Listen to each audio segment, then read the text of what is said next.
Le brevet fédéral de sommelier, c'est une formation qui a lieu tous les 2 ans, qui se déroule sur une année à raison d'un cours tous les lundis. C'est une formation assez exigeante dans le sens où un sommelier doit avoir beaucoup de compétences. Il doit bien entendu maîtriser tous les aspects techniques liés à la connaissance des vins, des vignobles, à la dégustation, mais il doit savoir aussi parler du vin et le vendre. Il doit aussi maîtriser bien sûr tous les accords avec la gastronomie, tout ce qui concerne le service également. Et puis le sommelier doit être aussi un bon gestionnaire. Au niveau des candidats, donc on a des personnes de 25 à 55 ans environ. Pour pouvoir accéder à cette formation, il faut déjà disposer de 2 ans d'expérience professionnelle dans la restauration, dans la vente de vin, voire dans la production de vin.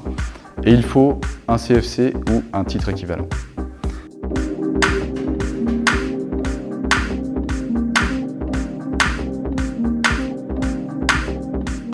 Alors ce que je dirais, c'est que, en tout cas quand on forme des professionnels, je dirais que les participants sont déjà conscients de la qualité des vins suisses, c'est clair.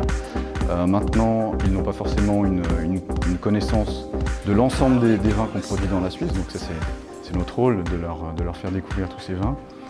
Maintenant, par rapport à un public plutôt d'amateurs, là il y a parfois des a priori par rapport à, je pense à certains cépages, par exemple le chasselas, le gamay, qui peuvent donner pourtant des vins superbes, mais pour lesquels les gens ont parfois un a priori.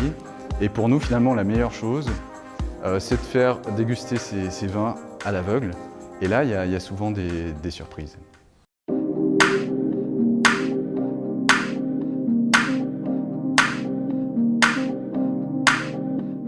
Alors, il n'y a pas vraiment de terroir que j'aime plus qu'un autre en Suisse.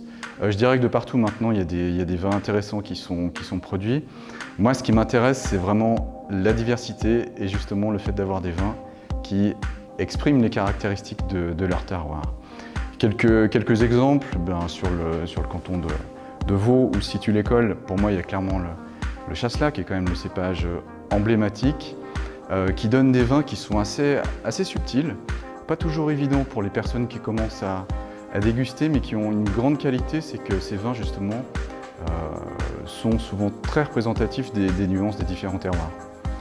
Dans d'autres régions en Suisse, je trouve par exemple qu'en Valais, il y a des vins liquoreux qui sont assez extraordinaires.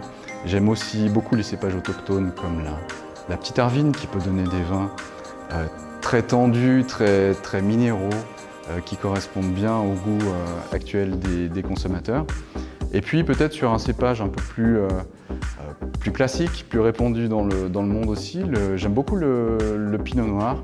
Et il y a 2 régions notamment dont j'apprécie particulièrement les vins en Suisse sur ce cépage, c'est Neuchâtel, où on trouve des pinots noirs qui sont très fins, très élégants, et puis dans les Grisons, où là on retrouve des vins avec un petit peu plus de rondeur, de puissance, un côté un peu plus solaire.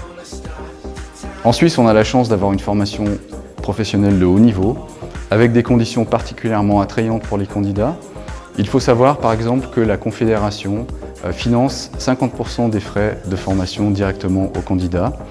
De plus, les personnes qui travaillent dans le secteur de la restauration peuvent bénéficier d'un soutien complémentaire de la convention collective de travail.